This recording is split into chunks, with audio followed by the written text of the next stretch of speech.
Hello friends, myself Shivaji Sonone. In this video, I am going to explain Bohr's atomic model and the concept of a laser. To understand the laser, first one will see the atomic structure. In this video, we'll see the Bohr's atomic model, characteristics of laser, absorption of radiation, spontaneous emission radiation, stimulation emission radiation, and the population inversion.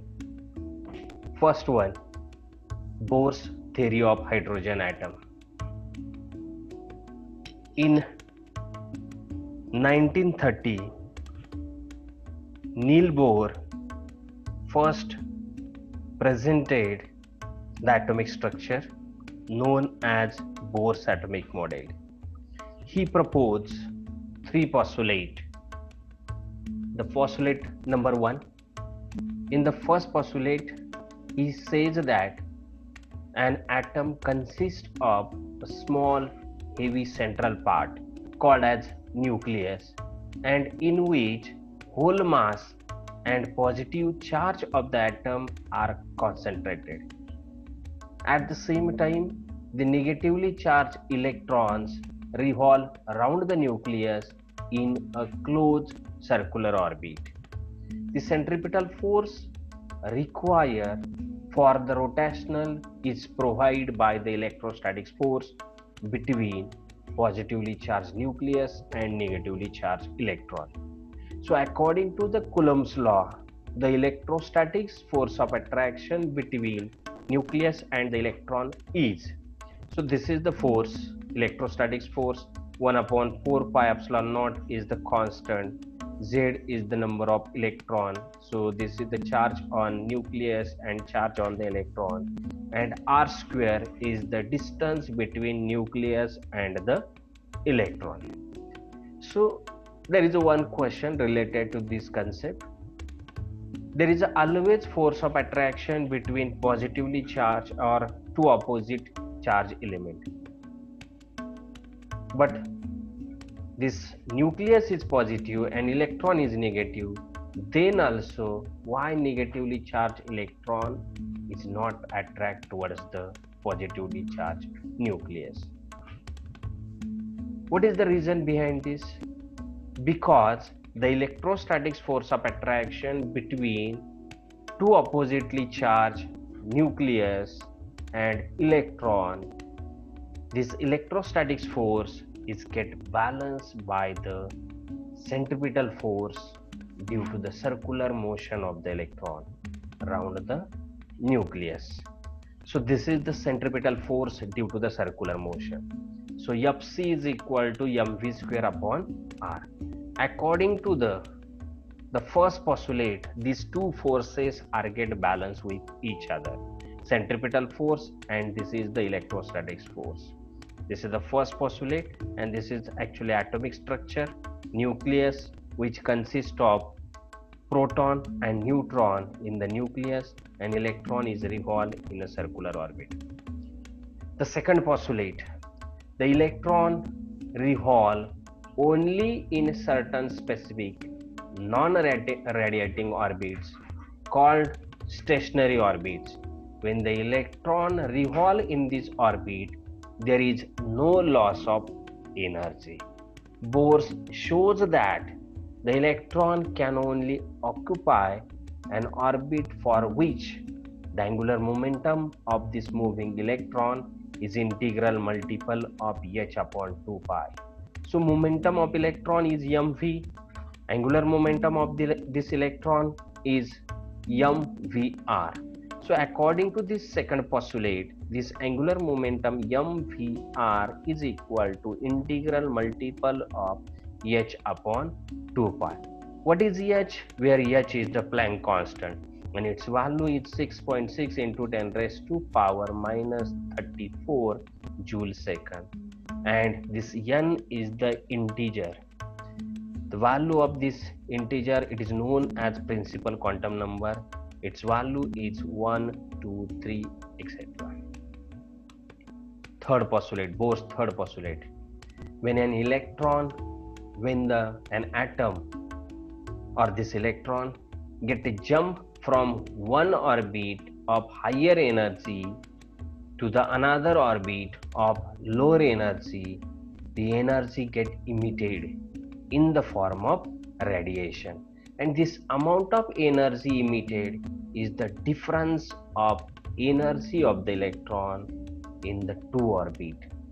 Means the atom may emit the energy or absorb the energy from the photon only when one electron of the atom jump from higher energy to the lower orbit or from lower orbit to the higher orbit respectively. So in this case here, this is delta E, that is the change in energy. E up minus EI. E up is the energy of higher energy orbit and EI is the energy of lower energy orbit.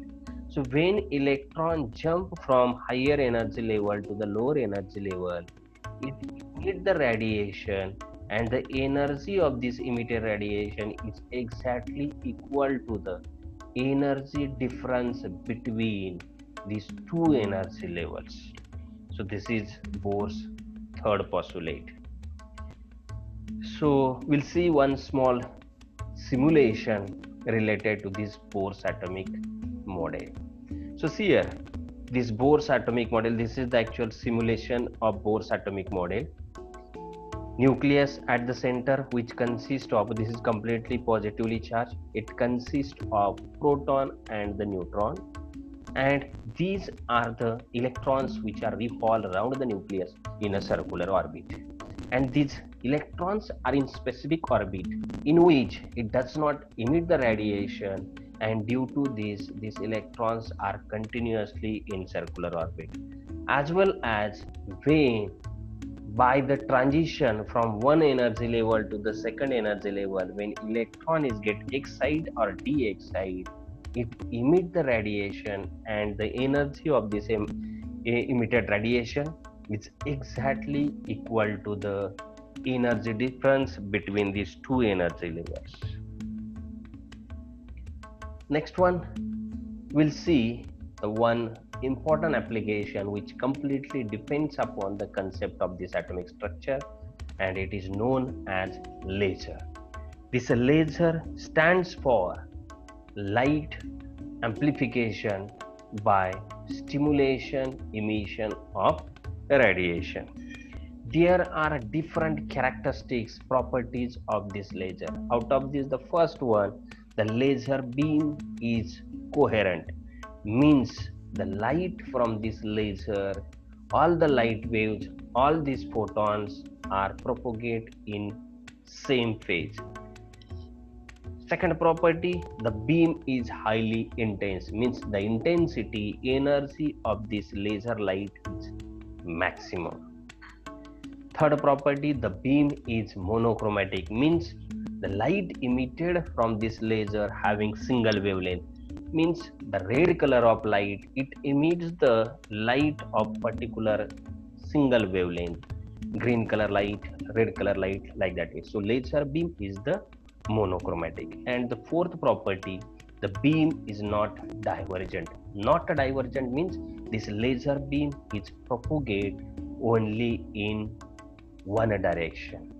So depends upon the properties of laser. There is one small question: why laser light travel maximum distance than the ordinary source of light? This ordinary source of light which travel within some smaller region, smaller distance, but a laser beam propagate a maximum distance. It is only due to the coherent property. Coherent property means all the photons, all the light waves emitted from this laser are in same phase. To understand this laser construction working of this laser, there are three concepts, and these three concepts are predicted by the great scientist Einstein in 1917. So these three concepts are absorption of radiation, spontaneous emission of radiation, and stimulation emission of radiation. The first one, absorption of radiation. In the absorption of radiation, see here, there are two energy state, the ground state energy level having energy E1, the excited state energy level having energy E2. This atom is in the ground state energy level. So the atom, what is the absorption of radiation? When the atom in lower energy state may be excited to the higher energy state by the absorption of photon. So initially this atom in the ground energy state, when the photon having energy h mu is incident on this atom absorb this energy, and when this energy is sufficient, or when this energy is exactly equal to the difference between these two energy level, then this atom is get, or this photon is get absorbed and the atom is get excited into the higher energy state. So see here, this is the incident photon, this energy of photon is absorbed by this atom, and this atom is get excited into the higher energy state. So this is known as absorption of light. Second one, there are two main processes which gives the emission of radiation by the atom. The first one, spontaneous emission of radiation. In this spontaneous emission of radiation, initially atom in the ground state energy level, the lifetime of the atom in the ground state energy level is maximum infinite, and by using the external source, when this atom is get excited into the higher energy level, its lifetime is very small, that is the 10 raised to minus 8 second. And when this atom is in excited energy level, then the atom in the excited energy state get jump down to the lower energy state by emitting the radiation spontaneously. This process occurs in the absence of any incident radiation. Means here, this is the atom already in the excited energy state, and this atom is get de-excited by its own without any external energy, and it emits one photon. This process is known as spontaneous emission. But in the spontaneous emission, the emitted radiation, are not coherent, are not monochromatic. So this is known as spontaneous emission. Third process, known as stimulation emission of radiation, and the principle of laser is depends upon stimulation emission of radiation. In the stimulation emission of radiation, the photon of the proper energy trigger an atom in the excited energy state to emit the radiation. Means in this process, two photons of the same frequency, same wavelength are emitted.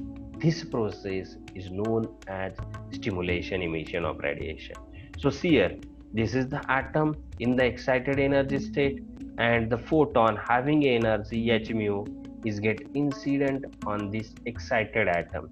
So what happens? This excited atom is get triggered by using this photon, and this atom is get de-excited to the ground state energy level, and at the same time it emits two photons having same wavelength and which are the coherent, means in same phase. This process is known as stimulation emission of radiation. Third, another one important concept which is necessary condition for the principle for the working of laser, known as population inversion. At the thermal equilibrium condition, the number of atoms in the ground state energy level is maximum. But for the stimulation emission process, the atom is required in the excited state. So what is meant by population inversion? If the number of atoms in the excited state are greater than the number of atoms in the ground state, such a state, this condition is known as population inversion. So here at thermal equilibrium condition, this number of atoms in the ground state are maximum as compared to the higher energy level. This N1 is the number of atoms in the ground state energy level, and N2 is the number of atoms in the higher energy level. So by using the external source of energy like as optical source, electrical source, these atoms are get excited into the higher energy state, and there is a one condition at which the number of atoms in the higher energy state is greater than the number of atoms in the lower energy state. This condition is known as population inversion. So this is the required condition for the working of laser. So we'll stop here. Thank you.